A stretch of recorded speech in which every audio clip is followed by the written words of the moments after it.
Baik, teman-teman. Terima kasih sudah sabar menunggu.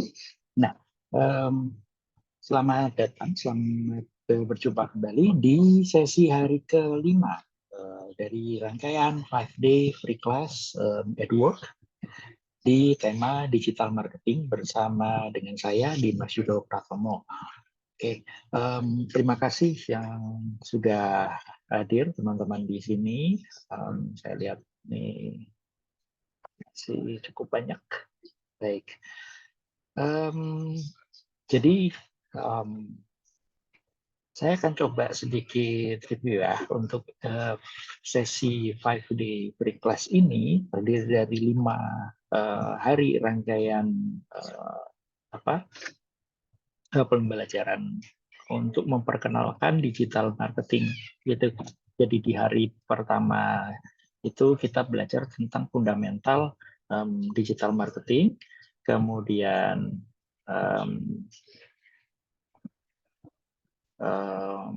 kemudian kita juga sudah mempelajari apa jenis-jenis digital di dalam digital marketing, diantaranya ada outbound dan inbound marketing.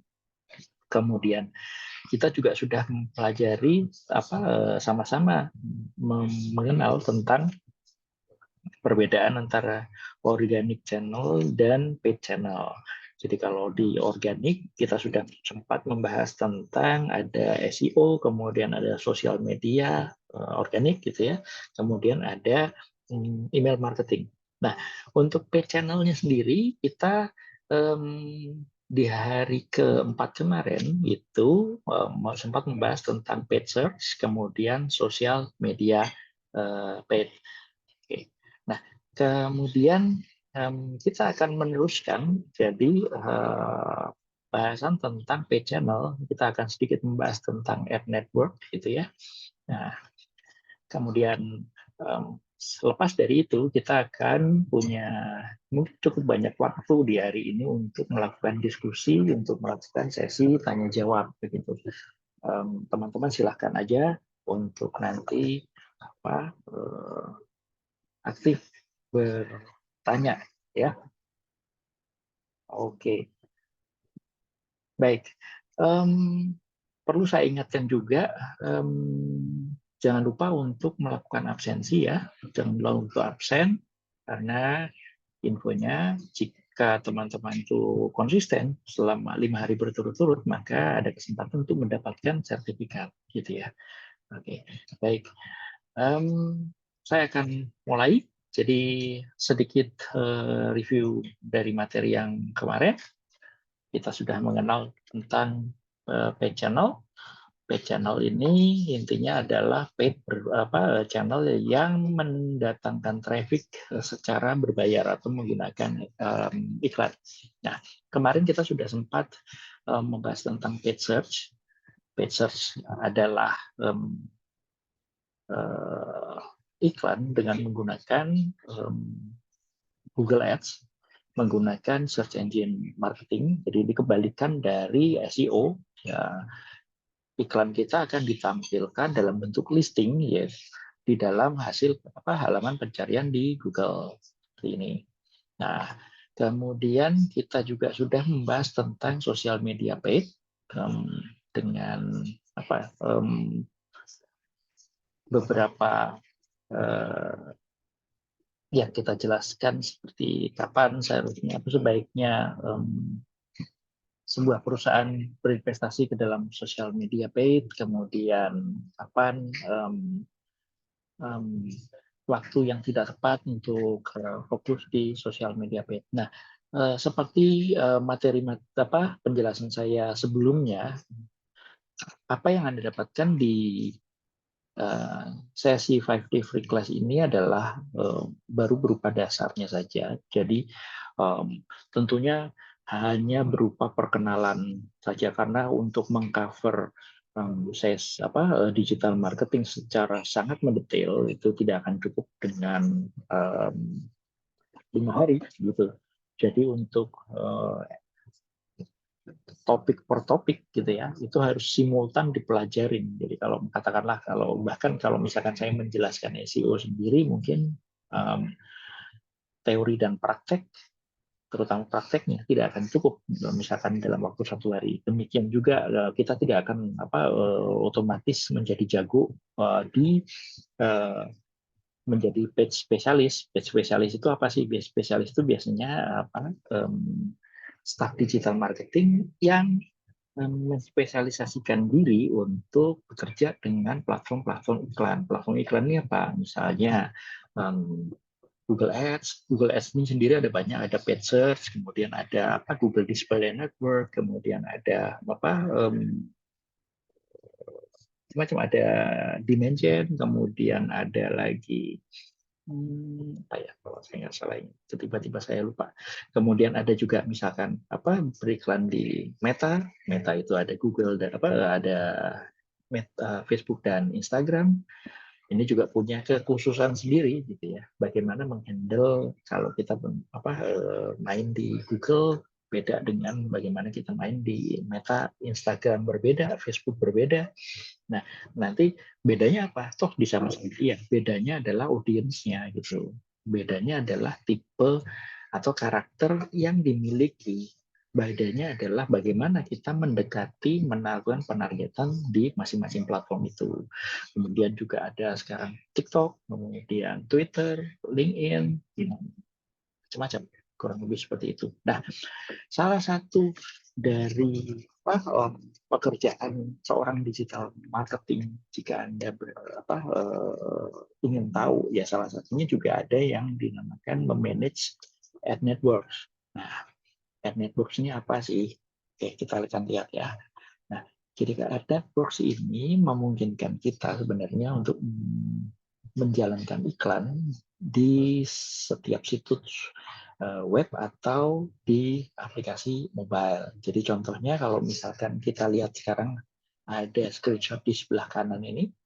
Nah, ini ada di Tribun misalkan. Nah, kalau Anda lihat di sini ada bentuknya banner seperti ini ya. Nah, ini sebenarnya dijalankan oleh ad network. Kemungkinannya ada dua sebenarnya. Sebelum sampai ke ad network, kemungkinannya ada dua. Dijalankan oleh media itu sendiri atau publisher itu sendiri dengan cara misalkan begini, ya udah memang ini adalah lokasi iklan di dalam website saya gitu atau inventory iklan di dalam website saya, maka saya jual juga gitu. Jadi Tribun News atau misalkan Detik itu jualan lokasi lokasi yang strategis untuk mereka beriklan. Jadi belinya atau buyingnya langsung ke pihak Tribun News atau pihak Detik gitu. Biasanya untuk perusahaan-perusahaan yang memang ingin spesifik menarget website-website tertentu, maka akan dijalankan secara direct gitu. Jadi kita prosesnya sama, kita mencari tahu kontak personnya, kemudian bagaimana nanti menjalankan kemungkinan menjalankan iklan, kemudian muncul nanti dari pihak mereka akan muncul dengan media plan, misalkan seperti itu ya, kemudian disetujui, kemudian ada media order, kita sign lagi, angkanya cocok, baru nanti kita submit materi iklannya, kita submit halaman atau link website ya atau link apapun itu ya, misalkan website misalnya atau landing page kita yang ingin kita arahkan traffic dari banner tersebut. Setelah itu baru invoicing dan seterusnya. Nah, itu yang pertama. Nah, tapi untuk yang kedua ya adalah bentuknya ini ad network. Network itu apa sih? Jadi ad network ini adalah sebuah perusahaan yang menggabungkan, yang merangkum, yang bekerja sama dengan ribuan jutaan website-website yang ada di dunia ya, agar mereka punya akses, mereka punya hak untuk menayangkan iklannya. Jadi intinya semacam bisa dibilang semacam broker juga gitu ya. Jadi kalau misalkan Anda punya website, saya punya website, ini nanti kita akan dikontak oleh si penyedia ini tadi, penyedia jasa network ini. Kemudian mau nggak sih di websitemu kita pasangin iklan, nanti kamu dapat uang loh gitu misalkan. Dari sisi sudut pandang kita sebagai pemilik website kurang lebih seperti itu. Kita akan, wah suka nih, seneng nih. Nah, kalau dulu pernah teman-teman pernah tahu tentang AdSense. Nah, AdSense itu adalah dari sisi apa namanya, dari sisi usernya, dari sisi kita sebagai pemilik websitenya. Jadi yang dilakukan kalau dengan AdSense adalah kita pasang coding di dalam apa namanya CMS website kita, gitu. Kemudian kita persiapkan slot-slot iklannya. Kemudian ya udah, ketika kita sudah enable itu, maka Google akan dengan dengan sendirinya, dengan otomatis akan memasang iklan di halaman website kita, ceritanya gitu. Nah, kalau ini, tetapi untuk ad network sendiri ini sebenarnya banyak, tetapi ad network paling besar sebenarnya adalah Google. Google ini biasanya disebut apa, kita kenal juga sebagai Google Display Network atau GDN gitu ya. Jadi GDN itu biasanya apa, apa inventorinya adalah banner dan biasanya apa ya, materi-materi yang lebih sifatnya lebih visual gitu. Nah, nah jadi kalau misalkan di sini kita tahu jaringan Google sedemikian besarnya gitu ya, jadi kemungkinan apa, kita bisa mencapai lebih dari 90 juta pengguna internet di dunia dengan lebih dari 2 juta situs. Tetapi sebenarnya di luar daripada Google itu banyak sekali apa ad network dengan ya mereka berlomba-lomba memberikan janji, memberikan layanan yang berbeda dengan Google. Bisa jadi dari sisi apa harganya mereka lebih bagus, kemudian dari sisi macam-macam lah. Dari biasanya sih dari sisi ini apa namanya servisnya. Kalau misalkan awal gitu ya, kalau saya pernah beberapa kali bekerja sama dengan ad network ini, yang manage untuk pemasangan iklan kita biasanya dari apa ops-nya mereka gitu.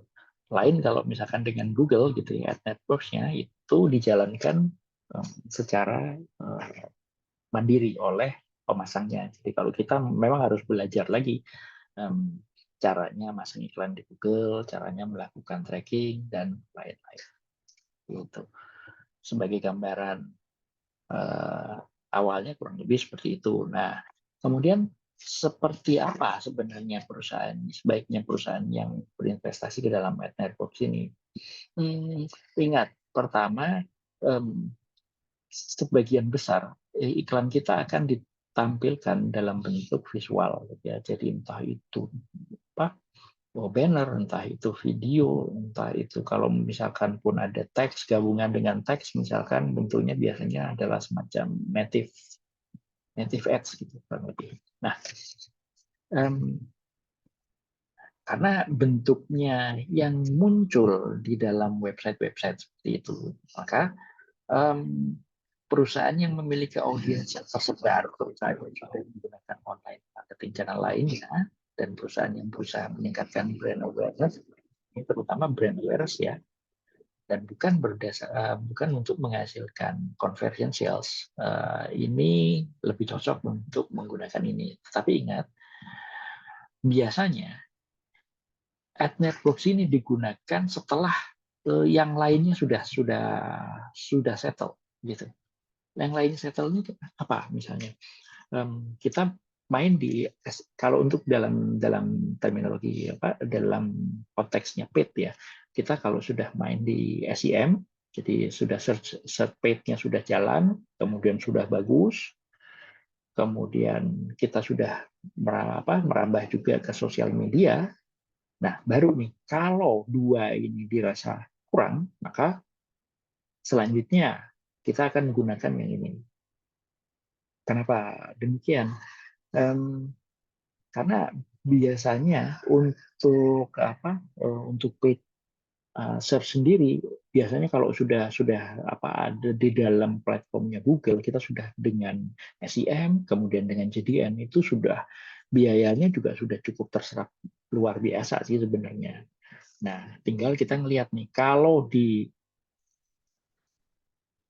Google saja sebenarnya ROI kita masih jelek gitu ya, maka disarankan sebenarnya jangan main di ad network dulu, benerin dulu yang ini, karena ini cost-nya tinggi sebenarnya. Ingat ya, hampir semua sih sebenarnya cost-nya tinggi gitu ya, tapi um, ad network ini akan punya karakteristik yang unik sih sebenarnya, karena targetingnya sebenarnya akan lebih sulit sebenarnya untuk dikendalikan daripada Google dan sosial media. Jadi kalau sudah Google-nya sudah oke, sosial media page sudah jalan, tergantung nih lagi-lagi goals-nya apa nih? Apakah mencari leads ataukah awareness gitu ya? Masa masih kurang? Kalau misalkan dua itu dirasa masih kurang, kan biasanya akan di-extend dengan ad networks gitu. Nah, penggunaan lain dari ad network yang sangat menguntungkan adalah bisa untuk melakukan retarget orang-orang yang sudah mengunjungi website atau aplikasi kita. Jadi retargeting marketing sebutannya seperti itu. Jadi retargeting marketing ini sebenarnya adalah mengumpulkan dulu. Jadi orang-orang yang masuk ke dalam aset kita, gitu. Sebenarnya ini kan mereka track, atau kalau misalkan Google, jalannya di Google gitu, mereka setiap orang yang aktif di internet sebenarnya akan punya Google Ads ID atau GA ID gitu. Apalagi kalau nanti kita sudah pasang tracking di website kita akan tahu sebenarnya, oh sudah masuk ke dalam sini. Nah, orang-orang yang sudah pernah tahu masuk ke, misalkan, ke indeks atau ke halaman tertentu gitu, itu misalkan kita punya halaman A, B, C, misalkan, maunya yang B aja nih, yang kita ini cocok karena halaman ini sudah dekat ke produknya. Jadi kalau orang-orang sudah sampai ke sana, sebenarnya sudah minatnya sudah tinggi gitu. Nah, ini bisa kita ambil sebagai audiens orang-orang ini, gitu ya. Tentunya kita nggak tahu sebenarnya siapa mereka satu persatu, namanya kita nggak tahu, emailnya kita nggak tahu, nomor teleponnya juga kita nggak tahu, tapi mereka punya identifier sendiri ya, biasanya dalam bentuk ID gitu ya. Nah, ini yang diambil kemudian untuk kita jadikan sebagai audiens yang baru, audiens untuk iklan kita gitu. Jadi kalau misalkan pernah misalnya kita pernah buka misalnya ya, marketplace deh misalnya, entah itu Tokopedia, entah itu Lazada atau apa segala macam, besok-besok kita, atau jangan, nggak usah besok nih, kita lihat-lihat aja terus ternyata nggak beli misalkan gitu, besoknya muncul iklan dengan produk yang kita lihat tadi gitu, kok tahu ya, nah misalnya, nah seperti itu ceritanya. Ini adalah cara memasarkan secara retargeting atau remarketing tadi. Biasanya karena visual yang diganggu, maka akan menggunakan ad networks. Salah satunya Google Display Network atau yang lain-lain juga. Nah, ini tadi saya sudah sempat jelaskan bahwa sebenarnya karena tampilannya adalah kita memperlihatkan visual kita gitu ya, materi-materi visual yang kita nggak tahu sebenarnya siapa yang akan melihat, walaupun memang akan bisa di gitu ya, bukan di akan bisa di target misalnya, tapi kita sebenarnya tidak benar-benar tahu siapa yang akan melihatnya. Nah, dengan kondisi yang seperti itu, maka ad networks ini umumnya, dan memang pengalaman saya juga seperti itu sih ya. Jadi kualitasnya ini rendah. Dalam artian apa? Apakah rendah kualitasnya ini jika untuk sampai ke target audiens yang kita inginkan gitu ya? Karena sangat random. Tetapi kalau misalkan dari sisi apakah dia achieve target untuk buang impresinya, untuk mendapatkan kliknya, atau untuk mendapatkan sessionnya, nah itu masuk sebenarnya. Nggak ada biasanya yang saya hadapi nggak ada masalah. Tapi biasanya untuk menjadi konversi ke leads atau konversi ke klien ini akan um, biasanya nggak terlalu tinggi dibandingkan dengan Google dan sosial media gitu. Dan biasanya juga ada keterbatasan di level kita untuk melakukan optimasi gitu ya di dalam ad networks ini. Optimasi yang dilakukan, misalkan saat ini saya sedang bekerja dengan ad network juga misalnya, mereka akan punya list gitu ya, sekian ribu website gitu. Apa yang harus dilakukan dengan cara seperti ini? Biasanya akan muncul report. Ini Pak, dikeluarkan dan trafficnya berasal dari sini sini sini sini. Tapi sebelum kita sebelum biasanya sih sebelum kita jalankan, kita akan cocokkan juga dengan kesesuaian produk dan jasa yang kita tawarkan. Biasanya gitu. Kalau misalkan saya sedang jualan jasa misalkan jasa keuangan, misalkan gitu, mungkin ada guidance dari perusahaan yang tidak memperbolehkan. Jangan dong kalau misalkan tampil di aplikasi um, yang terkait dengan judi online misalkan, karena akan membawa damage ke brandnya gitu. Itu tidak dibenarkan. Nah, makanya kita pasti pilih-pilih dulu website-website apa atau aplikasi-aplikasi apa yang kita sesuai misalnya. Nah, kondisinya gitu. Kemudian apalagi ya yang bisa dilakukan. Nah, tapi kalau misalkan dari Google dan sosial media akan lebih banyak lagi yang bisa kita lakukan. Misalnya kita bisa karena kita sendiri yang manage gitu ya, kita bisa buat lagi campaign per campaign, kemudian kita buat struktur di dalam campaign itu ada adset,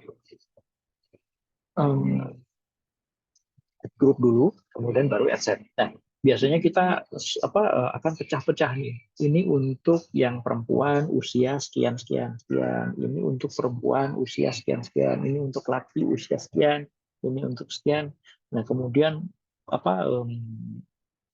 dengan visual yang berbeda juga, kita juga bisa target misalkan by kota per kota, itu per detail masing-masing kota misalkan, kalau kita mau ini kan ya mau detail lagi. Gunanya untuk apa mendetailkan ini? Supaya nanti ketika berjalannya waktu, ketika sudah running, kita bisa melihat secara langsung mana sih yang benar-benar perform, mana sih yang ada hasilnya, dan mana sih yang sebenarnya cuma buang budget aja, buang uang aja gitu. Kalau misalkan buang uang dan tidak ada hasilnya, maka biasanya kita akan ya kita lakukan sesuatu, kita tuning lagi atau mungkin kita pause dulu, kita stop dulu. Nggak usah deh, biarin budget kita diarahkan ke campaign yang lainnya yang lebih perform gitu. Nah, jadi lagi-lagi biasanya kita tidak menyarankan untuk menggunakan ad network sebagai acquisition channel pertama. Acquisition channel itu biasanya untuk mengakuisisi sebagai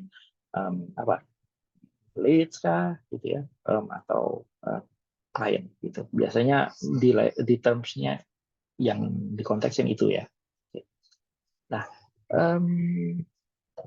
oke, itu adalah sedikit penjelasan tentang ad networks. Kemudian lagi-lagi saya mengingatkan, ini dari admin sudah ada link untuk absen.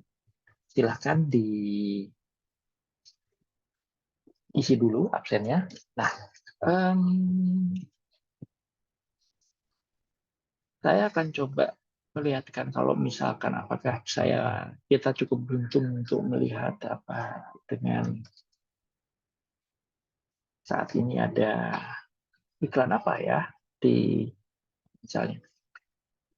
Kalau kita lihat di sini sekarang, saya sedang ada di Detik gitu.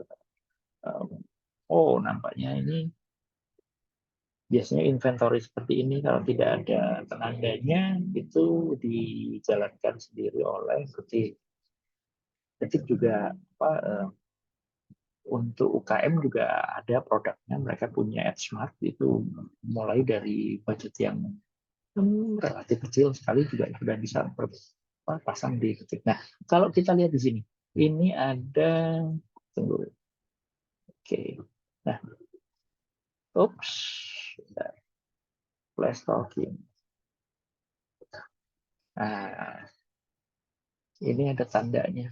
Yang seperti itu tadi, nah ini dijalankan oleh flash talking. Nah, kalau ini, nah ini dijalankan oleh ad choice, gitu ya. Ini adalah, nah berarti saya pernah melihat ke website toko apparel ini, toko sport ini. Ya, ini dia sedang melakukan retargeting ke saya. Ini termasuk di dalam ad network tadi. Oke. Jadi kalau jadi digital marketing biasanya akan apa, iseng untuk melihat, oh ini iklan dari mana nih. Gitu. Nah kalau seperti ini berbeda, ini dipasang oleh langsung ke di. Nah, oke. Kebetulan saya juga punya beberapa materi ya, sebentar.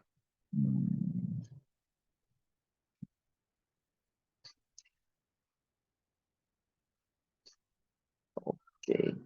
Ya.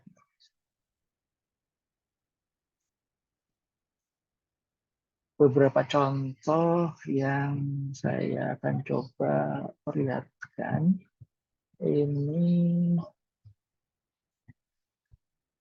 contohnya, beberapa contoh yang kita bisa lihat di sini. Ini kebetulan ini presentasi dari AdPro. Saya sedang pitching, di-pitching oleh mereka gitu ya, untuk kerjasama gitu. Nah, contoh-contohnya akan seperti ini. Oke, kita coba. Jadi variatif sekali sebenarnya apa ininya apa inventory-nya.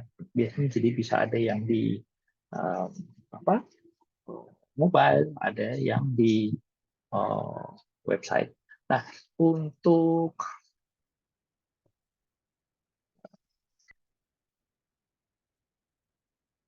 terkait dengan website dan mobile sendiri, desktop dan mobile sebenarnya pengalaman dari kami sih saat ini orang sudah 80% posisinya di mobile sih sebenarnya, dan tinggal mungkin sekitar 20% aja yang jadi di desktop. Dengan seperti itu tuh maka sebenarnya cara beriklan itu juga jadi semakin rumit sebenarnya, karena ada di gadget yang ukurannya kecil. Ini kalau kita buat materi iklannya, bisa-bisa pembuatnya sendiri akan sangat sulit untuk untuk untuk melihat. Biasanya karena saking kecilnya, biasanya ada ukuran 320 kali 50 piksel, yang itu kecil sekali gitu. Nah, jadi permainan apakah warnanya, apakah tulisannya yang benar-benar kita dituntut untuk ini bisa catchy nggak? Kalau nggak bisa menarik perhatian orang, menghentikan pergerakan mata dari orang, ya kemungkinan besar udah kita cuma buang impresi aja ke mereka. Gitu. Oke, sampai di sini teman-teman, apakah ada yang mau ditanyakan nggak kira-kira, atau ada yang mau didiskusiin nggak?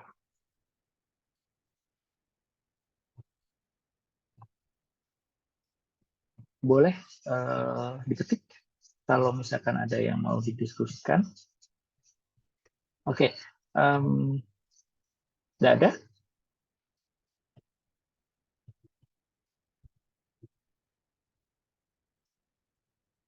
Oke, sekarang saya coba share sedikit tentang beberapa tools yang mungkin kita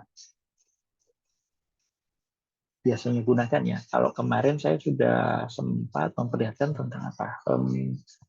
Boleh respon dong, apakah sudah ada yang pernah menggunakan Google Analytics sebelumnya, yang sudah mengulik-ulik tentang Google Analytics?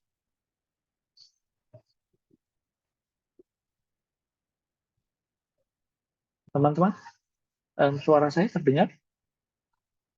Kalau nggak mau apa via mic, mungkin bisa pakai chatting aja. Oke, oke. Belum pernah. Pernah ikut course-nya. Oke, nice. Berarti Mas Luki, saya pikir sudah apa cukup ini ya, cukup gape ya, cukup jago juga. Nah, ini biasanya menjadi makanannya digital marketing nih. Gunanya untuk apa sih sebenarnya? Jadi kalau kita ingat yang kemarin itu, jadi um, mana ya? Saya coba menjelaskannya ya. Sebentar. Oke, ingat ya teman-teman. Kalau kita ingat, kalau di sini kita lihat nih ada user, karena dia ada new user, ada engage session, kemudian engagement rate dan macam-macam. Ini adalah bagian dari logika digital marketing online. Kalau kita pasang iklan di sebuah website atau di sebuah apalah misalkan entah itu kita pasang di Google Ads atau pasang di Instagram atau pasang dimanapun gitu ya. Pertama, iklan kita akan muncul sebagai impresi dulu, ditayangkan dulu. Setelah ditayangkan, kita akan berusaha mendapatkan kliknya. Setelah kita mendapatkan kliknya, maka sampai di situ kita akan mendapatkan sessionnya ini tadi. Nah, ini baru dapat session nih. Setelah dapat session, nah udah terserah mau ngapain di dalam sini. Nah, ini tapi kita harus apa namanya? Harus manage terus apakah itu berdasarkan kotanya atau berdasarkan misalnya tunggu karena ini berdasarkan tipe-tipe apa tipe-tipe channelnya misalnya ada yang cross network, display, paid search ini kita lihat itu di dalam satu tim digital marketing sebenarnya kita berbagi-bagi tugas ya. Jadi ada kalau di posisi saya adalah saat ini sebagai digital marketing manager, jadi saya oversee kegiatan digital marketing secara globalnya. Itu kemudian kita menjalankan um, ideasi, kemudian kita mempersiapkan konsep dan planningnya, kemudian saat kami yang membuat budgetnya. Nah, untuk eksekusinya biasanya dijalankan oleh nanti macam-macam. Ada page spesialis, kemudian ada orang sosial media, kemudian ada kalau misalkan skalanya ada orang komunikasi dan email marketing, maka akan punya staff sendiri. Gitu. Kalau kita lihat di sini, ini ada source, medium, apa sih ini? Kalau berdasarkan source-nya, Anda akan melihat nanti seperti ini. Jadi ada dari Google, ada dari Twitter Ads, kemudian dari ads lain. Kok bisa ini di kontak seperti ini? Nah, yang paling mudah adalah, yuk kita coba lihat sini. Oke, ya kita coba lihat ya sekarang. Nah, ini dia. Coba, tadi sudah terlihat ya. Kalau misalkan kita melakukan klik di iklan yang sudah muncul ini, kita akan diarahkan ke halaman loginnya Shopee. Berarti Shopee sebenarnya yang melakukan iklan di sini. Nah, tapi coba lihat di sini. Ini adalah cara dari Shopee melakukan melakukan tracking. Nah, ini adalah website mereka, tapi kemudian mereka berikan ini kode-kode seperti ini. Ada UTM campaign, ada macam-macam, ya kan? Nanti ada UTM search. Ini yang akan di-track sampai nanti akan terlihat di dalam Google Analytics ini. Jadi kalau kita lihat nanti ini ada medium, ada macam-macam ya. Jadi kalau ini kita lihat. Jadi ini bentuknya apa? Misalnya Google, CPC, kemudian Twitter Ads, display, macam-macam sampai ke ternyata ada detik juga display. Nah, biasanya kita akan kerjakan dengan cara saya akan perkenalkan sedikit link.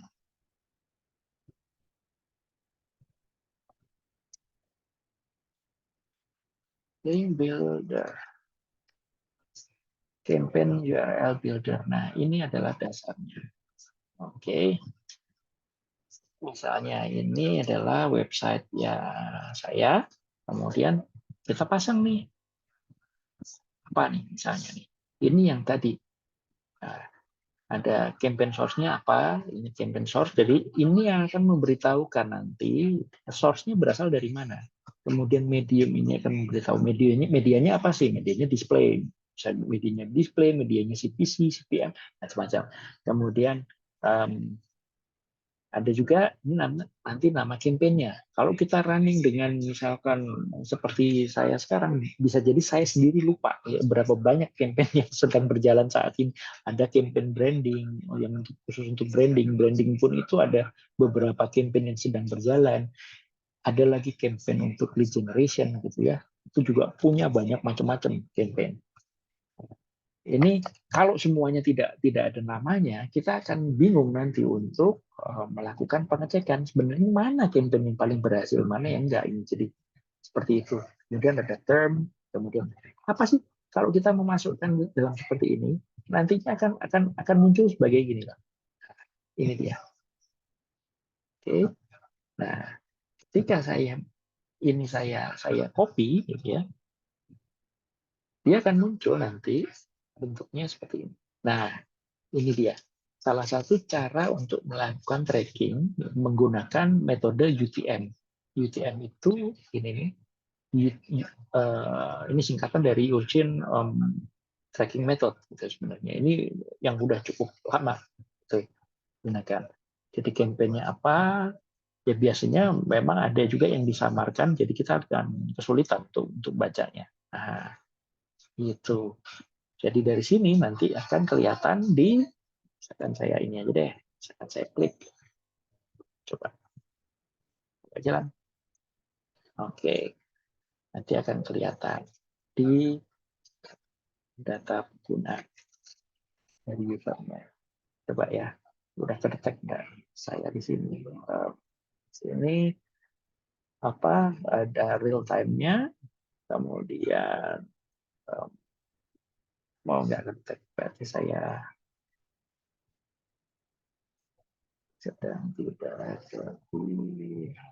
Ini saat ini ada dua orang, tiga orang yang sedang aktif di website saya, yang dua dari Google Organic, yang satu lagi dari Direct. Itu macam-macam. Oke, sampai di sana apakah ada yang ingin teman-teman pertanyakan lagi atau tanyakan? Misalkan bebas ya, nggak harus dari paparan iklan paparan presentasi yang saya sampaikan saja. Silakan kalau misalkan mau tanya tentang apapun seputar digital marketing deh. Jadi kalau ada kesempatan sebenarnya ikut di training-training atau presentasi seperti ini, materi-materinya mungkin adalah materi-materi yang standar saja yang bisa jadi teman-teman juga sudah ketahui ya, terutama kalau teman-teman itu sudah punya keinginan untuk belajar digital marketing, pasti akan tahu sudah mulai tahu sih bagaimana caranya melakukan tracking, bagaimana melakukan pemasangan iklan, apa saja yang bisa dilakukan di sosial media, mau pasang iklannya di mana, cara melakukannya, budgetnya, dan lain-lain. Tapi yang biasanya berharga adalah kesempatan untuk melakukan diskusi tentang pengalaman apa yang sudah pernah dikerjakan, gitu. Karena yang seperti itu biasanya butuh waktu yang panjang, kan, dan dari setiap industri itu beda-beda juga. Nah, oh ya, untuk sebagai ini ya intermezzo aja, saya saat ini bekerja di Valbury Asia Future sebagai digital marketing manager. Jadi industri saya kebetulan adalah jasa keuangan non-bank. Kalau teman-teman tahu tentang masalah trading, valuta asing, kemudian trading komoditi, kemudian indeks saham. Nah itu biasanya saya aktif di sana sebagai performance eh, eh, marketing manager gitu. Itu dari pengalaman saya sebenarnya saya itu di digital marketing pertama kali di sekitar tahun 2010 itu benar-benar saya posisi di waktu itu online marketing, jadi belum digital marketing. Nah, saya pernah menjalankan SEO, gitu ya. Memang kekhususan saya ketika pertama kali itu di SEO, kemudian pernah juga di memanage sosial media mungkin sekitar 1-2 tahunan gitu, nggak terlalu lama. Nah, berikutnya saya juga terjun di menghandle project untuk marketing automation. Marketing automation itu adalah otomasi marketing, jadi nanti yang memfollow up itu sudah sistem sendiri, tidak perlu terlalu banyak campur tangan dari manusia. Jadi ada marketing automation, kemudian sales automation, kemudian ini pasti terkait dengan CRM. Kemudian setelah itu saya di 5-6 tahun terakhir ini lebih ke performance marketing. Itu teman-teman. Oke. Silakan kalau misalkan ingin berkenalan, ingin berdiskusi lebih lanjut, bisa kontak saya melalui LinkedIn mungkin Dimas Yudo Pratomo, mudah dicari gitu ya. Silakan aja terkoneksi, saya akan sangat senang hati jika ada waktu pasti saya akan usahakan untuk membalas. Dan terkoneksi di LinkedIn biasanya akan menyenangkan karena banyak profesional di sana, kita bisa belajar banyak hal di LinkedIn. Kemudian nanti teman-teman, jika ini merupakan sesi dari 5-day free class at work. Jadi kalau teman-teman nantinya memang punya keinginan yang mendalam tentang bagaimana menjadi menguasai digital marketing itu, dan siap untuk nantinya untuk berkarir di sana, maka mungkin bisa mempertimbangkan untuk mengikuti kelas di EdWorks. Tentunya nanti yang akan dipelajari akan sangat mendalam, yang pasti siap untuk terjun di dunia kerja. Ibaratnya nanti mungkin seperti ini. Saya akan memposisikan perspektifnya adalah kalau saya sedang mengajarkan digital marketing, maka ini adalah apa yang akan saya ajarkan ke rekan-rekan di tim saya, staff saya gitu ya. Dan kira-kira apa yang saya inginkan oleh seorang pelamar yang mau bergabung ke dalam tim saya, skill-skill minimal apa yang harus dikuasai. Paling enggak itu harus bisa. Nah, tapi kalau di dalam perkembangannya sendiri sih sebenarnya ini salah satu bidang yang sangat dinamis. Jadi dan tergolong baru sebenarnya. Dalam artian baru itu ketika saya masih kuliah dulu sama sekali tidak terpikir adanya sebuah profesi yang namanya digital marketing. Walaupun memang sebenarnya digital marketing itu melakukan marketing sendiri. Digital marketing adalah marketing yang dijalankan melalui platform digital atau internet. Gitu. Tapi perkembangannya semakin hari itu tidak ada habisnya, dan kalau teman-teman sampai sekarang pun saya masih terus belajar. Di beberapa waktu belakangan ini saya terlibat di project untuk customer engagement sih sebenarnya. Customer engagement ini kalau misalkan teman-teman menggunakan website atau aplikasi misalkan gitu, misalnya nih di e-commerce sudah pilih barangnya, kemudian dimasukin ke keranjang segala macam, udah numpuk nih, tapi nggak check out gitu. Akhirnya ditinggal, di close aplikasinya. Wah, sistem kita itu akan mendeteksi nih, oh ini tadi habis masukin barang A, B, C ke dalam sana. Kok enggak ya? Itu harus disyarat dulu.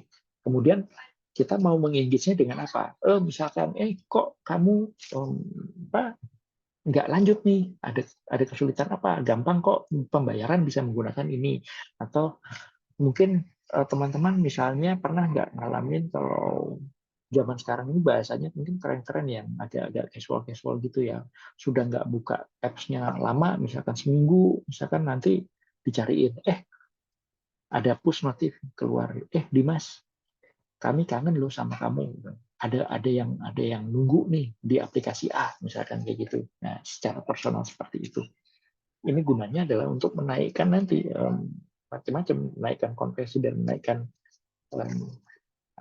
bisa jadi pembelian, aktivitas di dalam sana, engagement di dalam aplikasi, macam-macam seperti itu.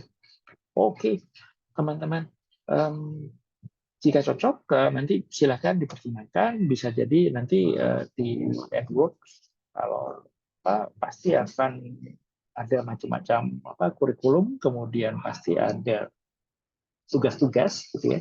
Jadi tidak ada jalan yang mudah sebenarnya untuk belajar digital marketing ya. Pasti coba terus, baca, praktek, kemudian trial and error, itu salah satu hal yang penting juga untuk supaya kita mendapatkan pengalaman seperti itu. Yang pasti nanti dibantu juga untuk mempersiapkan portfolio. Nah, tentang portfolio ini penting nih kalau misalkan teman-teman ingin mempersiapkan CV gitu ya untuk melamar di satu pekerjaan, mempersiapkan diri ketika interview juga penting. Nanti ditanya, sudah pernah mengerjakan apa? Misalkan. Bukan masalah skala pekerjaannya mungkin ya, tapi ketika ditanya sudah pernah mengerjakan apa, nanti yang sebenarnya akan paling penting itu yang akan keluar yang sedang digali adalah logikanya. Bener nggak sih? Kamu tahu nggak sih caranya melakukan campaign di mana atau melakukan apa tentang satu subjek tertentu? Bener nggak sih dengan harapannya interviewer gitu? Mungkin di sana. Oke, teman-teman, jika tidak ada pertanyaan, terima kasih atas perhatiannya. Kita cukupkan untuk sampai di sini. Semoga sukses, jangan lupa absen. Selamat malam dan sampai jumpa kembali. Terima kasih.